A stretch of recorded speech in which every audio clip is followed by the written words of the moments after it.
I am Jim Collison, and this is Gallup's Called to Coach, recorded on April 22nd, 2025. Called to Coach is a resource for those who want to help others discover and use their strengths. We have Gallup experts and Gallup certified strengths coaches share tactics, insights, and strategies to help coaches maximize the talent of individuals, teams, and organizations around the world. If you're listening live, love to have your questions in chat. If you're listening to the podcast audio or YouTube video after the fact, you can always email us your questions. coaching@gallup.com. And don't forget to subscribe on your favorite podcast app or right there on YouTube so you never miss an episode. Dean Jones is our host today. Dean is the Global Talent Development Architect and Senior Learning Expert for Gallup. Dean, it's always a great Tuesday or any day of the week that I get to spend with you. Welcome. Yeah, thanks, Jim. I'm happy to be here and happy to talk about our topic for today.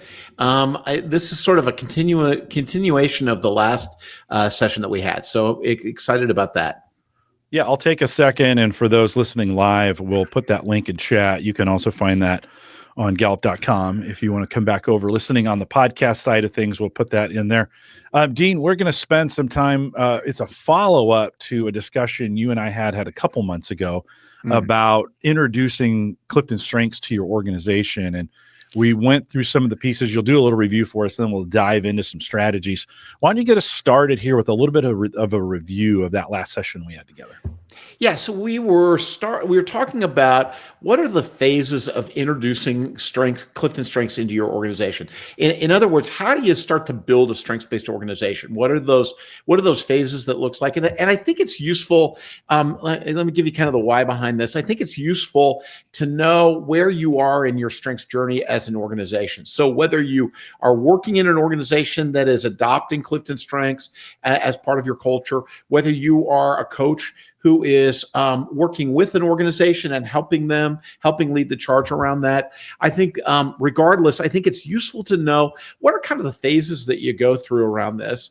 So how do you know where you are in that journey? Right. So one of the things we talked about that there were three phases.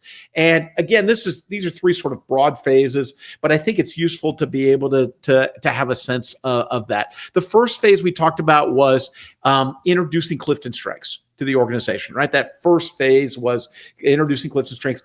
Sometimes we talk about this. If you saw Jillian's presentation at the Coaches Learning Series this year, she talks about it as creating strengths experiences.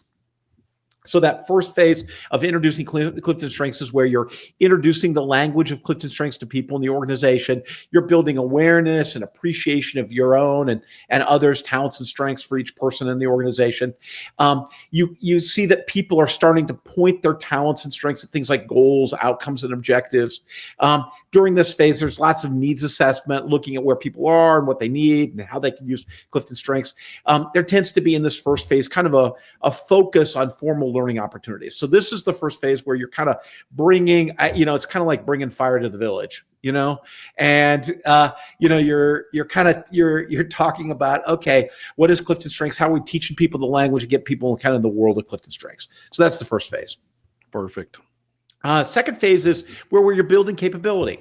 And this is where after everybody's kind of embedded in the language of CliftonStrengths, they're starting to have some awareness of it and focus on it. The second phase is where you're building capability. So you're building that strengths capability within the organization.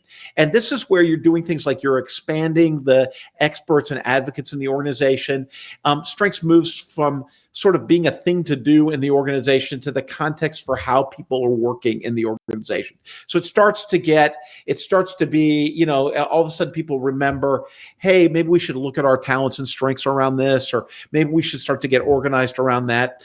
I always say there's two things that happen during the second phase. We're building individual capability and we're building organizational capability. So there's two kind of directions. Individually, people are starting to develop strategies for leveraging their talents and strengths to be successful.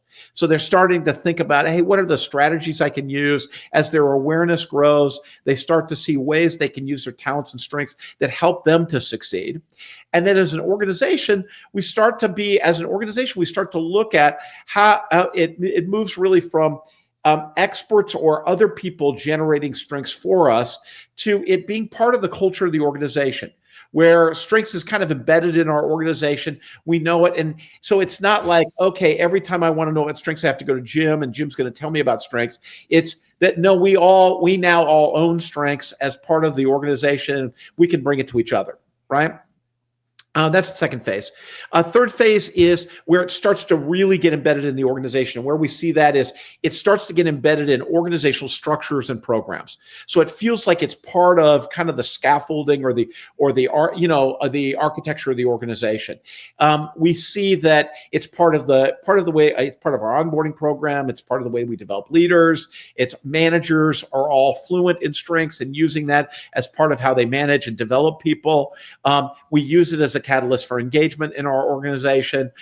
As part of that, we start to systematically measure the impact of CliftonStrengths in the organization and doing that. So, and it also becomes something that transcends any one person or team or division.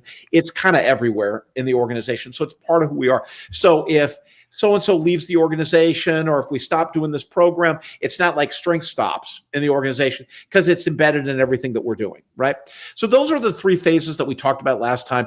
Introducing CliftonStrengths to the organization, that first phase where we're bringing, as I said, bringing fire to the village. The second, where we're building capability, both individual capability and organizational capability. And the third is where it starts to get really embedded in the organization, where we're making it part of kind of the architecture of the organization. We're also measuring the impact of it. So that's kind of what we talked about last time. As Jim said, if you missed that conversation, it's a good conversation. And Jim, I think you put the podcast link in the chat here, right? Yeah. Dean, it reminds me of the name it, claim it, and aim it philosophy as you think about, that in that first phase, a lot of naming going on. The second phase, claiming it as our own, training people, building them up, getting infrastructure in place, right? And then the aiming of that from an organizational standpoint. Who are we as an organization? How are we going to move this thing forward? I love your point about it grows beyond an individual. So if that individual leaves, it's not like the whole system flushes out and no one is there and available for it anymore. So for me, as I think about those three phases, I kind of see how that's not perfect, but I see how it mirrors that in some ways. Yeah. Gives me a good, like, where are we at? And thinking like, where would we be at in that process from an organizational standpoint? If you're just thinking of doing like a brain audit of your own organization. Yeah, and I think we just want to remember, name it, claim it, aim it is designed to be kind of an individual construct, right? For sure. It's what I'm doing as an individual to be able to identify and understand my strengths, claim them as my own, and then point them at success, right? The dynamics of an organization are a little different, right? Correct. So to your point, at a broad level, it kind of has the same kind of progression. To your point, right? But I think sometimes I think we, if we try to make that kind of a perfect analogy, we miss some of the nuance around, hey, what does it take to really have this inside of an organization? And part of it is, with organizations, that in the dynamics of organizations, we want to make sure it's embedded in kind of our programs, our rituals, our culture, the way that we do everything in the organization. So part of it is how do we start to bring it in that way? How do we start to make sure that it gets embedded in that way? And it takes something, right? So I love that idea about organizational audit. I think we talked about this the last time we were together. Just getting together and thinking about where are we at in this space and doing some audits in this, kind of thinking through how far have we gone? What are we doing? Who's there and who's where type deal. So, yeah. And it's funny when I've talked to people about this before, sometimes it's surprising. Those results are surprising. So sometimes people will say, gosh, I thought we were further along. And I realize we still have a lot of work to do to introduce the language of CliftonStrengths here. Or sometimes people say, hey, I feel like we're in different places. Sometimes it's like in some parts of the organization, we're still sort of getting them introduced to CliftonStrengths. In other parts of the organization, we've got it embedded in programs. And that's not uncommon as well. I will tell you, I think sometimes one of the things you see is a big challenge for organization is building internal capability. So that a lot of times CliftonStrengths sort of starts and people get really fired up about it, but there's not a sufficient internal capability to keep the momentum going. So, and by building internal capability, I don't mean just having enough coaches in the organization. I also mean, hey, are leaders incorporating that in their thinking about how they're shaping the culture? Are managers incorporating CliftonStrengths in the way that they manage? So, building that piece about building internal capability is really important. So let's dig in and talk about those strategies for introducing CliftonStrengths in the organization then. So sometimes when I want to kind of take a step back. So we talked about those 3 phases. I want to take a step back, and oftentimes people, as you think about, okay, how can we bring CliftonStrengths to the organization?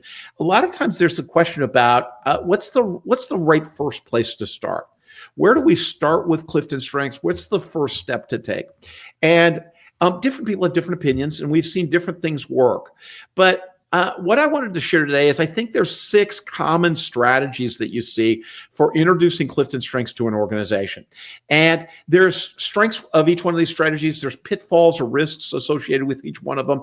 So I want to kind of talk about these 6 strategies. I don't think I've ever talked about this on a episode of Call to Coach. I know that I talked about this a number of years ago, I think a few years ago at the summit.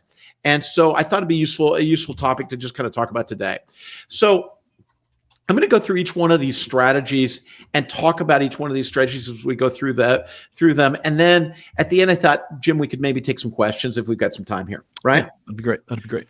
So the first strategy is to begin with leaders. And this is the way, it's sort of been the time-honored strategy. If you look at some of the material on our website, we say, hey, start with the CEO or start with leaders in the organization. So one of the opportunities is, if you can, is to be able to begin with leaders in the organization. So, and what does that typically look like? First of all, it typically looks like that when you've got an executive sponsor, you've got somebody who's a senior leader in the organization who is aware of CliftonStrengths, aware of the impact of CliftonStrengths, and wants to sponsor that in the organization. Sometimes that's the CEO, sometimes that's the CHRO, sometimes that's a senior leader in a business division. So it varies depending on the organization. And typically when you're starting with leaders, a lot of it is starting to, as you start to work with the leadership team, is you're working with them to get them sort of indoctrinated into CliftonStrengths so that then they will start to cascade that in the organization. So what does that look like? Typically, it looks like we begin with some executive coaching sessions where we have leaders who've done CliftonStrengths. We do one-on-one, typically coaching sessions with them to help them understand their own CliftonStrengths and the language of CliftonStrengths so they start to get kind of used to that. We may then follow that with some leadership team sessions to be able to help them to, as a team, to start to look at the dynamics of the team and how their strengths kind of play out with each other. Part of this strategy really is predicated on having leadership buy-in. So part of it is, in some cases, you've got, there's one organization that I worked with some time ago where the CFO had really a mentor in the industry who was passionate about CliftonStrengths. He became a CliftonStrengths coach, brought it to all the partners in this particular organization, and they were all really bought in. It started that way and then cascaded it to the organization. So you've really got to have that leadership buy-in in the beginning. And one of the cool parts of this is when you start with leaders, one is right away you're getting strengths connected to the purpose of the organization, the mission of the organization, and the strategy of the organization. So when you have leaders that can say, hey, this is what we're doing, this is how it connects to our purpose, our mission, our strategy as an organization, it helps really to be able to make sure everybody's on board. It also, we know that one of the big roles of a leader is answering the question why. Why are we doing this? Why is this important? Like that. And so having leaders on board and having leaders answering that question goes a long way in terms of being able to cascade strengths in the organization. Here's the challenge with this one. So one of the risks around this is you got to make sure that you've got an executive sponsor and you really got buy-in. You've got clear buy-in around this. If you don't, this can be a challenging strategy. And in fact, sometimes what happens, sometimes where we've seen as we've said, hey, start with the CEO. Sometimes coaches have come to us and said, hey, my CEO is not bought in. What do I do? Does the whole thing just stop here? And the answer is no, it doesn't necessarily stop there. But it is important at that point, if you're going to start with leaders and you're going to try to employ this strategy, you've got to make sure that there's good buy-in around that. If leaders don't see value in it, if they don't see how it's going to advance the organization, the initiative might stall. And so it's really important for you. It's one of the things we see is really important. One is leaders in order for this to be successful, oftentimes we see leaders need to have a personal experience of strengths. So that's oftentimes why we start with individual one-on-one coaching sessions, is so leaders have an initial experience of strengths. They can see it for themselves. They understand it. Oftentimes they have insights and kind of aha moments that then they get that have them be passionate about bringing strengths to the organization. The other thing you've got to be good at this is to be able to make the business case for strengths. And I will tell you that making the business case for strengths is different than being a great strengths practitioner. So as a coach, you know, your job is to know all 34 themes and to be able to work with an individual or a group to be able to really think about, as a practitioner, how do people use their talents and strengths in order to be successful. Being able to make the business case for strengths is a different thing than that. It's thinking about, okay, given that we're going to employ CliftonStrengths, how does this advance the performance of the organization? How does this help us to be successful as an organization? How does this increase the viability of the organization? Sometimes I think people get those two things confused. We see it inside our organization, where sometimes we have consultants who think that I've got to be a great strengths coach before I can talk about the impact of strengths in an organization. And they're two different things. Oftentimes what I see with strengths coaches, they think that if people just have a great experience of strengths, then they'll want to cascade it through their organization. And that's not necessarily true. So making a business case is a different thing than being a great strengths practitioner. And you want to start to be able to, this is where you want to use tools like our technical report and our meta-analysis and the case studies we've done. That, you know, our website and Gallup Access is just rife with great examples of where people are using CliftonStrengths to be able to increase the performance of the organization, advance employee engagement, and really increase people's productivity and effectiveness and so on, right? So, but that's a different thing, making the business case, than being a good practitioner as a coach, right? So, Jim, I think you were going to say something here. Yeah, Dean, as we think about this for the other 5 steps we're going through, do you think these as like start here and move our way down, or is this more like this is an entry point? This is a spot you need to think of. These other ones you're going to have to do as well. Just some clarification on that. Like, lots of folks question. Like a step by step. Like, hey, just tell me the steps, right? Can you address that a little bit before we move on? Yeah, great. This is not a process. Okay, this is not. What I'm not giving you is 6 steps to, or 6. These are 6 alternatives, right? These are 6 different ways you might enter the organization with strengths and start to introduce CliftonStrengths to the organization. Now, it doesn't mean, sometimes what you see people using more than one, and that's perfectly great, right? And oftentimes they work in tandem with each other. But these are different ways that you want to think about your own organization, or the organizations that maybe your clients that you're working with. You want to be thinking about those organizations and thinking about what's going to be the right approach for this particular organization. Sometimes the right approach in the organization is you start with leaders. Sometimes the right approach is not to start with leaders, right? So like that. So the first one was begin with leaders. Let's look at number 2. Yeah. So the second one is to start with managers. And I think at Gallup, one of the greatest discoveries we've had in recent history is to be able to identify and then to be able to measure the impact that managers have on the organization. We know that managers have a disproportionate impact on organizations. We say that 70% of the variance in employee engagement can be directly attributed back to the manager. So we know they have a strong influence on organizational culture. Years ago, when I joined Gallup almost 20 years ago, one of the things that we said is people join companies and they leave managers, right? It's another way of saying, hey, people get attracted by the culture of a company or the brand of a company, but then what really connects them to the organization, what creates the culture that people work in every day is their manager. And again, we're going through, as we in the economic times that we're into, I've been reading again that lots of organizations are questioning, hey, do we have the right number of managers? Do we have too many managers? It's an easy thing to cut costs by cutting managers, but we know that there's a cost, not just a financial cost to the organization, but there's a cost to the culture and effectiveness of an organization when you cut managers. So this strategy of using strengths to be able to start with managers, part of the value of that is when you work with managers, when you give managers the language of CliftonStrengths, it immediately makes managers more effective. So one of the cool things, and we've seen this over and over and over again with organizations, is when you introduce CliftonStrengths to managers and they get fluent in CliftonStrengths, immediately they become better managers. Why is that? Okay, we know that first of all, with managers, there's a range of talent, right? So we know that some managers are better managers than other managers. Some managers are more intuitive about working with people than other managers.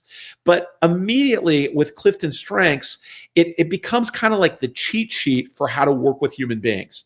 So managers immediately become much more effective in working with the individuals, with their team members, and with their team as a whole, because they've got insight. So nobody has to say, hey, this person leads with a lot of competition, right? Or this person, leads with a huge achievement driver. This person's got a lot of significance.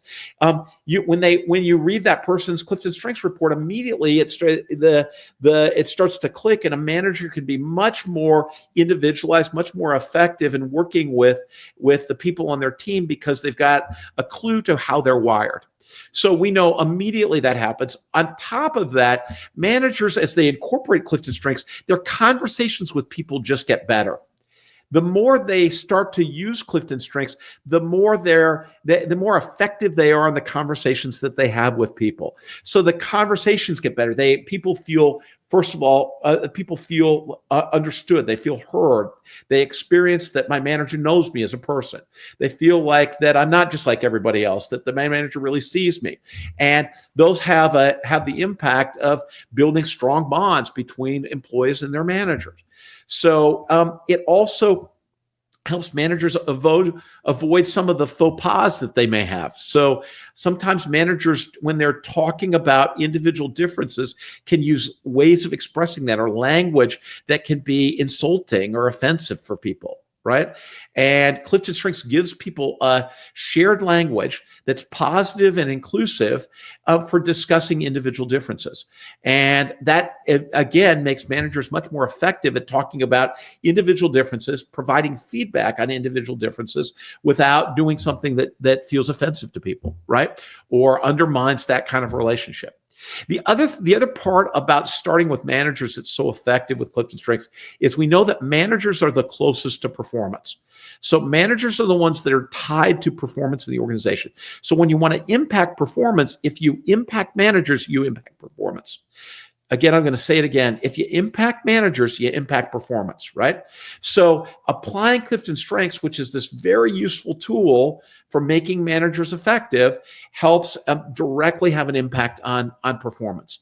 We also know that there's also great side benefits of this, right? It fosters team collaboration. Team cohesion. It improves retention, we know. So there's lots of great benefits around this. The other thing that happens that is a benefit with managers is we all know as managers, when they know their own CliftonStrengths and they're aware of them, just having your manager improve their own self-awareness enhances team engagement and effectiveness. So self-aware managers are better managers, right? So that's the impact around that. The challenge with this is as you start to think about working with managers is you've got to decide, hey, is this going to be an experience that people are going to have, or is this going to be part of our culture? So one is helping managers to understand their own strengths and their own talents and strengths and start to develop them. You also then want to make sure that you're developing managers to then use them with other people. So it's not just enough to have managers know their own talents and strengths. You really have to train them how to use it with other people. So, Jim, were you going to jump in here? From an organizational standpoint, does it matter if it's one manager or a bunch? I think sometimes we step in thinking I've got to do all the managers. Can we start with a team a team of managers, so to speak, or individual managers, depending on the organizational size? Any thoughts around that? Yeah, absolutely. I think CliftonStrengths has a funny way of going viral in organizations, and so certainly you can. If you want, again, the broader the scope, the broader the impact. So the more managers that are on board, the more likely you're going to have impact around that. But certainly you can start with a single group of managers, start to do that. Part of what you want to do again is decide right up front, hey, is this just for their own benefit, or are they going to adopt this as a way of working together? Because you want to make sure that as managers start to use strengths in the organizations, that it becomes kind of part of the model of the way that people get managed in the organization. I do know that it's funny. I hear this time and time again from people in organizations is they'll they'll talk to a manager and it's like, oh, this manager, their secret weapon is CliftonStrengths, around that. And it's great. It's great because it does equip managers to be effective, but it's even more powerful when managers are using it together, is my point, right? Kat asks a good question. I think sometimes when we think about working with managers, we think about the discovery process, right? Which may or may not be different. How would you, any quick thoughts before we move on working with a group of managers? I think, great question. One of the things we have to remember when we're working with managers and leaders is the higher up you are in an organization, the more self-awareness is important. Right? So if you're an individual contributor, having good self-awareness makes you more effective.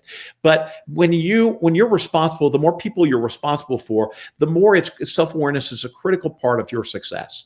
So in the beginning, when we're working with managers, it's helping them to have really good self-awareness around their strengths, but also their weaknesses. And that they're super aware of those. They understand their own talents, and they're working on translating their talents into strengths. So that awareness piece is a really important piece, that they really understand that. You also want managers, as you're starting to work with them, you want them to become fluent in the language of CliftonStrengths. Sometimes when you're an individual contributor, you're really just focused on your top 5, your top 10, and really mastering those. With managers, we really want them to know all 34 themes at some point, right? So in the beginning, it's understanding my own themes and what I lead with, and I've got good awareness around it. But we also want them to understand all 34 themes, so as they start to work with people, and particularly as they work with people that may have different themes than they do, that becomes really important for them. The first phase, I think, Kat, to your question is, the first phase is for managers is understanding my own talents and strengths, understanding how I'm developing them, understanding also the blind spots that I might have or the non-talents that I possess around that. The second phase then is, how do I start to use this as a management tool? How do I start to use this with the individuals on my team and with my team as a whole? So I think that's sort of the cadence around that. I think we'll take some more questions on that at the end. Let's move on to number 3. Yeah, number 3 is to focus on a business division. So sometimes what you see is you'll talk to somebody who's a real advocate for CliftonStrengths in the organization, or a leader who says, hey, I'm trying to figure out what's the right way to be able to do this, right? And Jim, to your point, you don't want to jump into the organization as a whole. You may say, hey, we're not going to do the organization as a whole. We want to figure out some way to kind of bite off a chunk of the organization. So you may take a team or a business unit and say, hey, we're going to focus on this team or business unit, and we're going to do strengths implementation with them, almost like a proof of concept for the organization. Now, one of the things that we're always kind of careful about is we always tell people you don't pilot strengths to see if strengths work. We know that CliftonStrengths, when you adopt CliftonStrengths in an organization, we know we've done tons of studies on it. We know there's going to be meaningful impact around this. Just people doing the CliftonStrengths assessment improves engagement, right? So we know it's not, hey, it's not a question of, hey, does strengths work or not, right? We got case studies all over the world around this, right? The piece to really, as you're thinking about it, is to think about what's the best adoption strategy for our organization. So as you take a team or a business unit and say, hey, we're going to start with this team or business unit, we're going to have them adopt strengths, and we're going to learn and be able to say, hey, what are the best practices in our organization around that? What did we discover? What were the questions that we had? What are the things we need to equip managers and leaders with? What are some of the pitfalls in our organization? And you do that as a strategy to be able to say, hey, let's adopt it in one team or one division of the organization. We'll learn from this, and then we'll apply that in a broader rollout. Now, the secret to success on that is making sure that you've already committed to the broader rollout, right? Part of it is making sure, hey, you're using this team or this division to learn from and adapt your launch plan, right? You're not using this to decide, hey, are we going to do this or not, right? So you got to really, because here's the thing, you want to go into it saying, hey, we're going to adopt this in our organization, right? One of the things that you have to be prepared for is, even when it's wildly successful, there may be people that are skeptical in the organization, right? So, because they haven't had a first-hand experience of it, or they'll say, hey, for this reason or that reason, that division was well-suited, or that's why it worked, but that won't work in my division, like that. So you have to make sure that you address those kind of leadership concerns at the beginning, rather than relying on the individual team or division as sort of proof to be able to convince people. So it never really works, is just the honest truth. Is if you're doing this in order to prove something, it never really works to convince people. You want to start in the beginning and make sure that leaders are bought off on this, that you've got a strategy, that you've committed to this, and then you're using this as a way of being able to figure out, hey, what's the right strategy for being able to roll this out to the organization. Does that make sense? Am I communicating clearly, Jim, there? Yeah, for sure. For sure. Okay, great. So another strategy, again, is focusing on a particular team or a business division and introducing it that way, right? Yep. Let's look at number 4. Yeah, so number 4 and number 5, I'm going to kind of do these two together because they're different ways of being able to insert them into the structure of the organization. The fourth strategy is incorporating it into onboarding.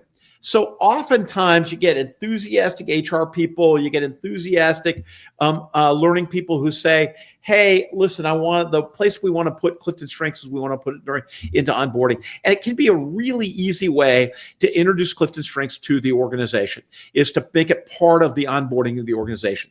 One of the nice things about this is that people who are new employees, new hires, are often the most receptive to new tools and resources. So, you're brand new to the organization, you're excited to be there, you're at a point, you're at one of those transition points where you're open to kind of learning and growing, and so it's a time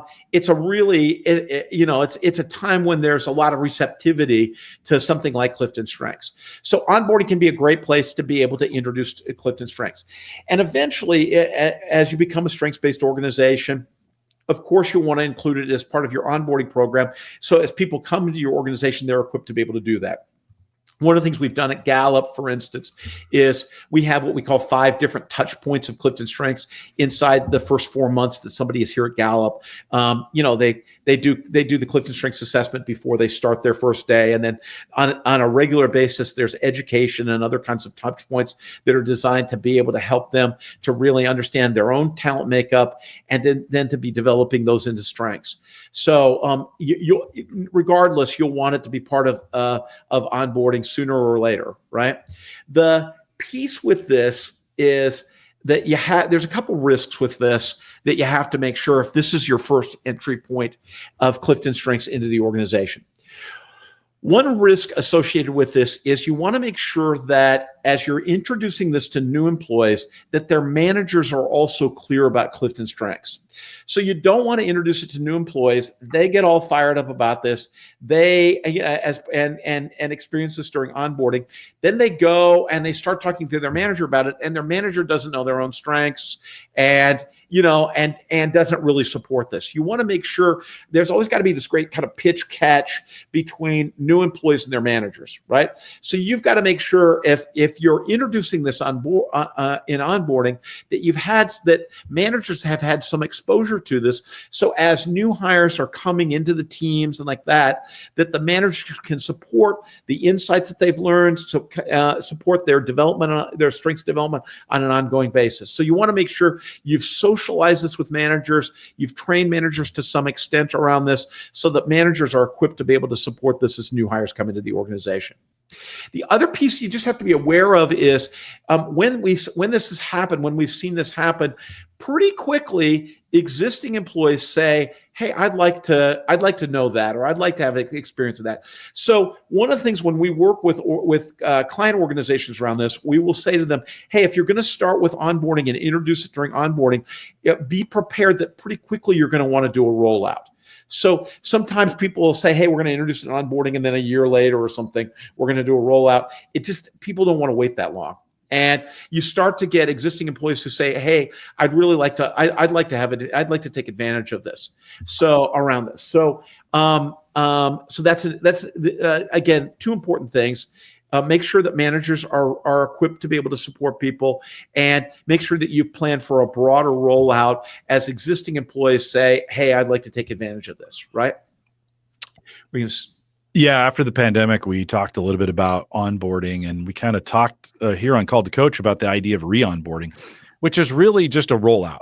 But it was an easy way to think about. There are times like organizations, especially that have gone through a lot of change, they may need to think in terms of, we're going to onboard new employees, but we're going to re-onboard others to get everybody on the same page, whether you do that in mass or pull, over weeks of time to get people involved. But Dean, I really do appreciate that emphasis on making sure the rest of the team is up to speed as well, so they're not landing in the middle of a war zone, not equipped to be able to do what they need to do. Yeah. Yeah, absolutely, Jim. I want to take Cody's question here in the chat. I thought was really good. He said, what's the best way to explain the purpose of Clifton Strengths to a new hire? Cody, I think that's such a great question. And I think it's one of the things I love about that is when you're talking about Clifton Strengths to somebody who's brand new to the organization, basically what you're saying is, "Hey, we care about you. We recognize that you are an individual human being, right? That you're different than everybody else that we've hired here, that you got a unique makeup and unique wiring. So we want to understand more about your unique wiring and your unique contribution here. We also care about your talent and want to make sure that your talent is developed into strengths that you can apply on the job." I think, everybody who's new in an organization wants to be successful. Nobody joins the organization and says, "Hey, I want to be mediocre." People join an organization and immediately they're looking for, how am I going to be successful here? How am I going to win here?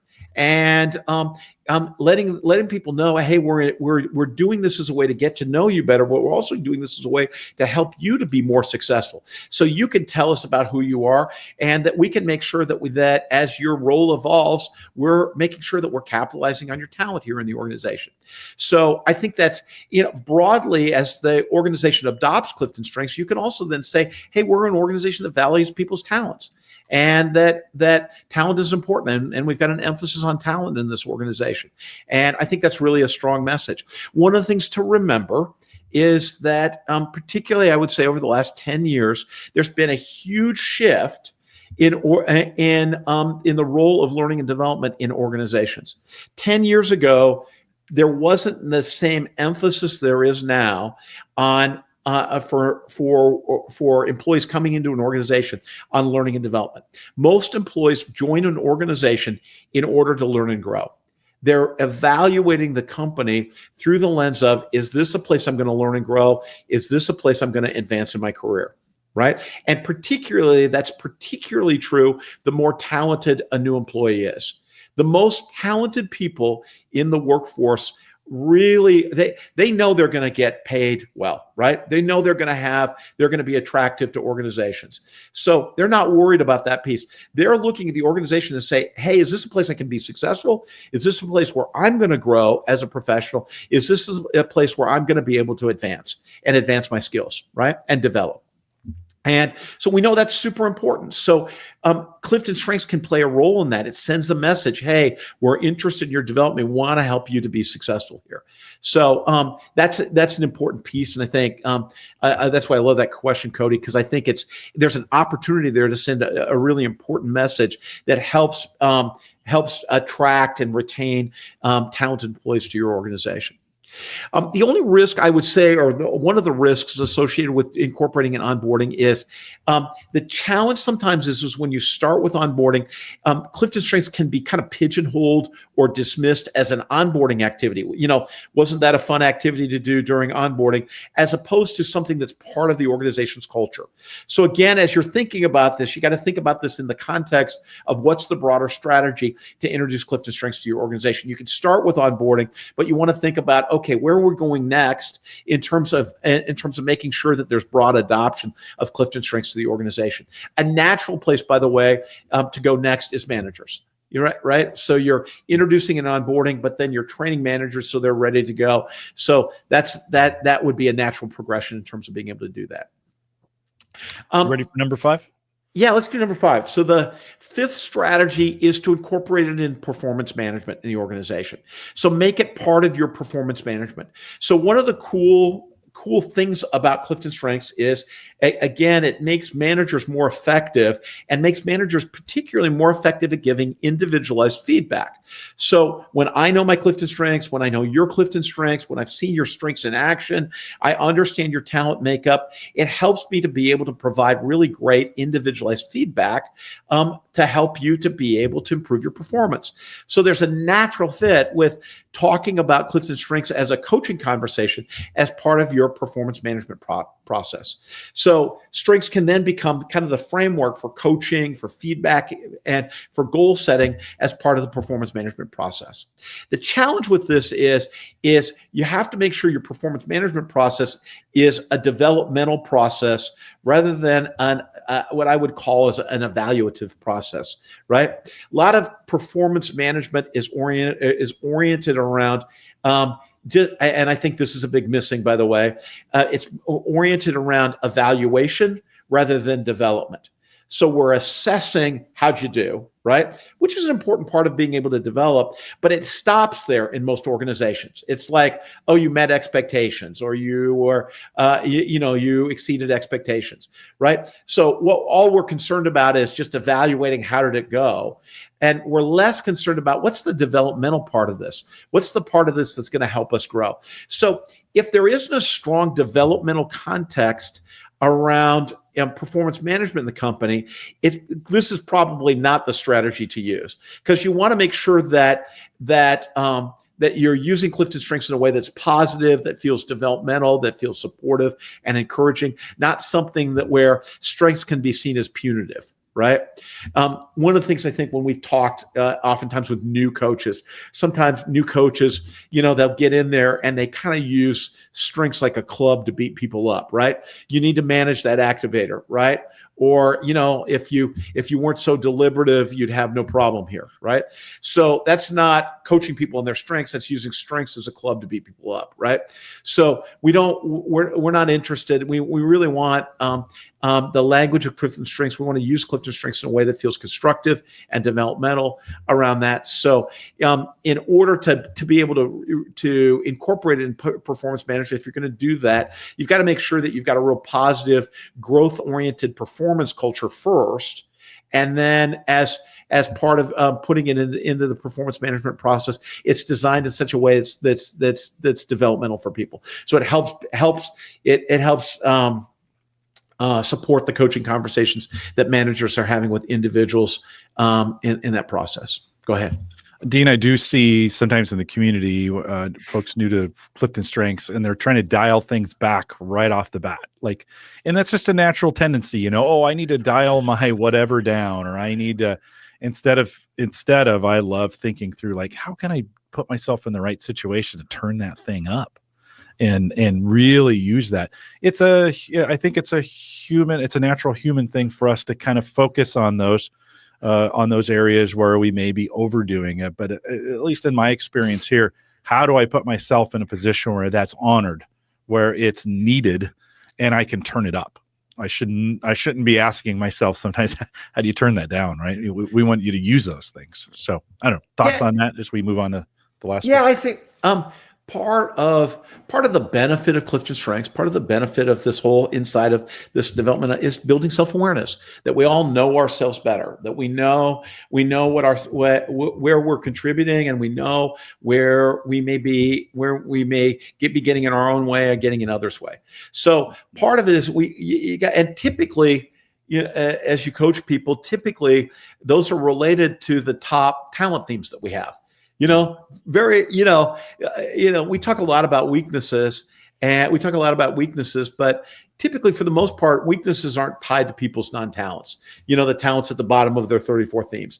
Mostly, the weaknesses that people struggle to be able to manage are tied to their most dominant themes, right? So, and it's good for us to know, hey, I'm overdoing it with the activator, right? Or I'm overdoing it with the competition, and in fact, that's creating stress or problems for other folks, or it's the thing that's getting in my way for being successful, right? So that self-awareness is super important. Love that. Let's look. Oh, go ahead. I was just going to let's do the last one. The last one is sort of like, I hate to say it, is sort of like potluck here. You know what I mean? The last one is create create a grassroots movement. And in fact, this is the way that we see in most big organizations that Clifton Strengths starts. It starts really as a grassroots movement in the organization. And it goes back to the thing I think, Jim, you said a few minutes ago, where people will talk about, like one team will start to adopt it. We know in one of the organizations we work with, how it started was there's a gal who got exposed to Clifton Strengths in her church, decided she wanted to be a Clifton Strengths coach. She got certified as a coach. She started bringing it to her organization, and it just took off from there. People got real interested, and at some point, the organization said, "Hey, we want to make this an organization-wide initiative." And so that happens more times than it doesn't, right? So we know just that natural movement, and typically the folks that are spreading that are coaches. So typically it's coaches like you and me, coaches out there who are passionate about Clifton Strengths and bringing that to teams and groups throughout the organization. So with this kind of approach, strengths spreads naturally as teams adopt them. So it's one team after another, and it starts to be adopted broadly in the organization, typically through word of mouth. And we know that naturally, Clifton Strengths spreads naturally. It gains momentum relatively quickly because it's positive, it's intuitive for people, it's engaging. People are left with a better sense of their own contribution and a better sense of their own talents as a result of that. So it is probably the most common strategy. The thing that we have to be aware of is there's always an inflection point. So there's always a point where it goes from being an enthusiastic movement that people are adopting to a point where it has to become an organizational strategy. So it's always sort of gauging, hey, has there been a sufficient amount of momentum that it's time to make this an organizational strategy? And that's where we start to think through those three phases we talked in the last time, where we've introduced it, there starts to be momentum in the organization, people get excited. Now, how do we start to formalize this and start to move down that road, right? The thing that I always want to make sure coaches know, and again, this goes back to our conversation about a business strategy, is as excited and passionate as we all get about Clifton Strengths, it has to be something that's tied to the success of the organization. So as much as we know it leaves people in a positive, great space, it also has to be something that improves the viability of the organization. So for all of us, whether we start with a grassroots movement or some other way, we've got to get good at being able to say, what's the business case for Clifton Strengths? So what is the business case? How does adopting Clifton Strengths as part of our culture advance the success of the organization? So how is it something that makes us perform better? It makes us a stronger organization. It enables us to attract and retain talent better. How is this helping us succeed as an organization and improving our in many cases, our financial viability as an organization, rather than just being something that makes people feel good, right? So you have to really confront, I think, as coaches, we want to start to make sure that we're cognizant of that. We want to get good at that, is to be able to say, hey, here's what we do, and here's the work we do as coaches to help people with CliftonStrengths, but also here's the business case for our organization or our campus or so on around that. So I think that's super important, right? Risks associated with this. One of the challenges oftentimes, and you see this, is CliftonStrengths kind of takes off and the organization may struggle to keep up with the demand for strengths in the organization, right?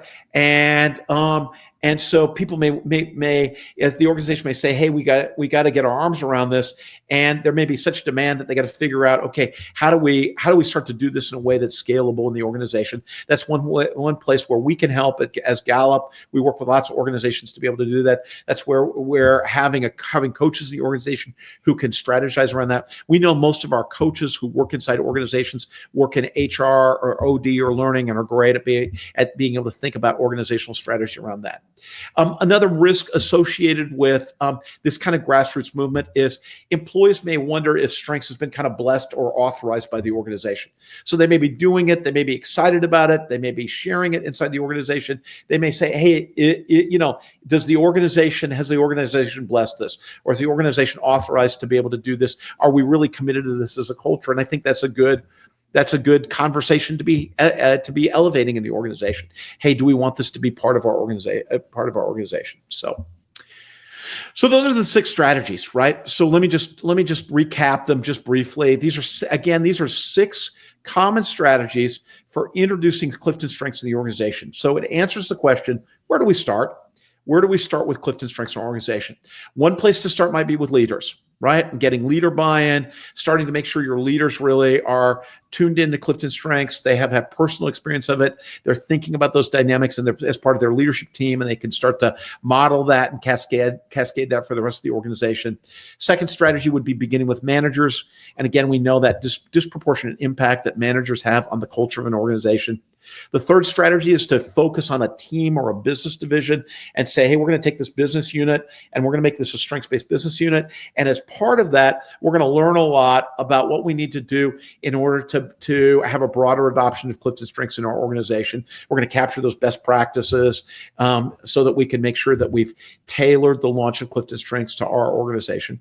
The fourth strategy is to incorporate it into your onboarding program. Again, a real common strategy around that. And we want to make sure that we're setting up new hires to be successful. We also want to make sure that we've thought about how their managers are going to receive that.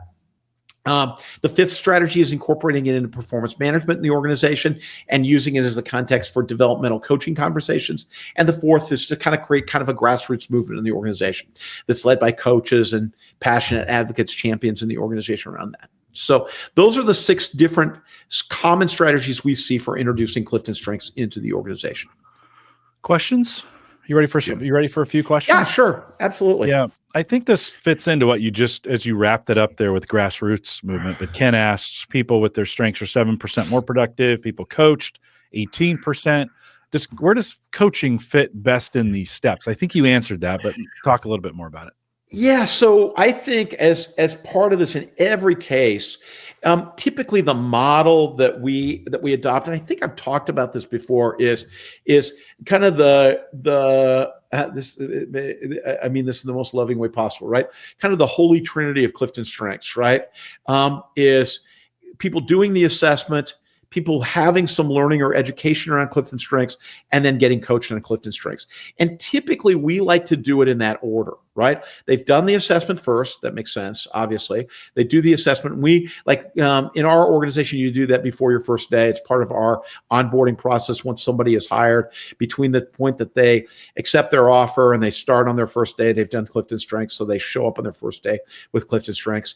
We like to do the learning second. And what we find is the coaching conversations are more effective when people have been to a course about strengths first. What happens when you do the coaching second is the coach ends up spending a lot of time doing kind of a one-on-one CliftonStrengths discovery session, as opposed to, so they're spending all their time teaching versus coaching, right? And what we find is when you do the assessment, then you do learning second, right? Then and people had an opportunity to be able to get their questions answered, discover a lot about the kind of the world of strengths, maybe talk to some of their peers around that. Then they go to that one-on-one coaching conversation with a coach. Then that coaching conversation is much more productive.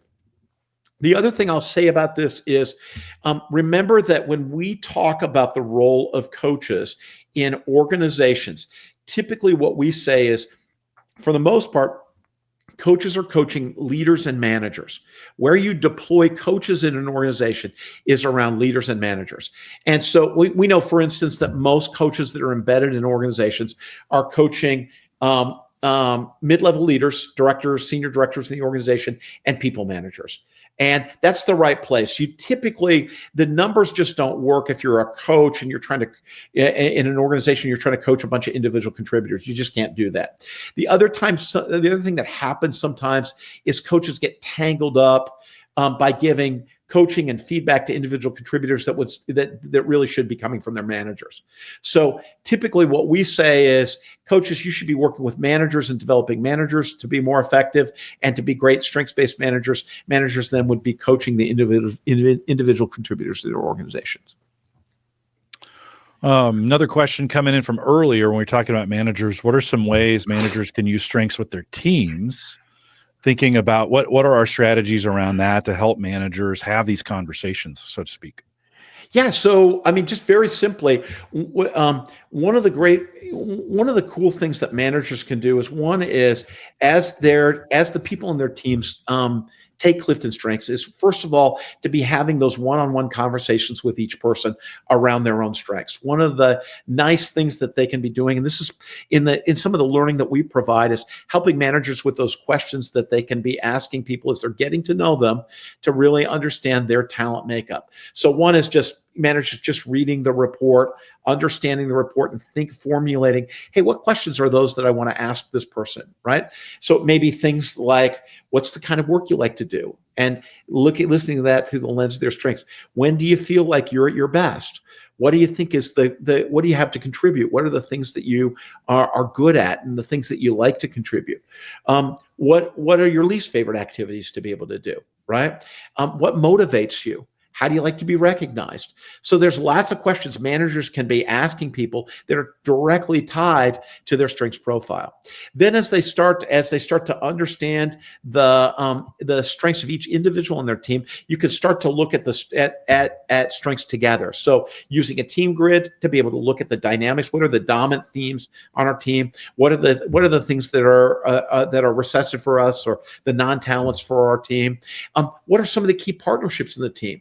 And as you know, we've got lots of resources around that. So in Gallup Access, if you've got a Gallup Access subscription, you're able to take your team, produce a team grid. There's lots of different ways you can produce that. You can use our Cascade material in order to be able to do that. We've got lots of cool partnership stuff now in Gallup Access that you can use. Now, and as people, even without a subscription, if you're connecting with other people in CliftonStrengths, you can look at your partnership together. We're about to launch some cool new stuff in the weeks ahead, where people will be able to put together small team grids to be able to look at teams of 5 or fewer people. So there's lots of cool stuff kind of coming around that'll help with that. So hopefully that answers that question. Yeah, I think it ties into this question too about ongoing workshops that provide a framework to host successful workshops around strengths.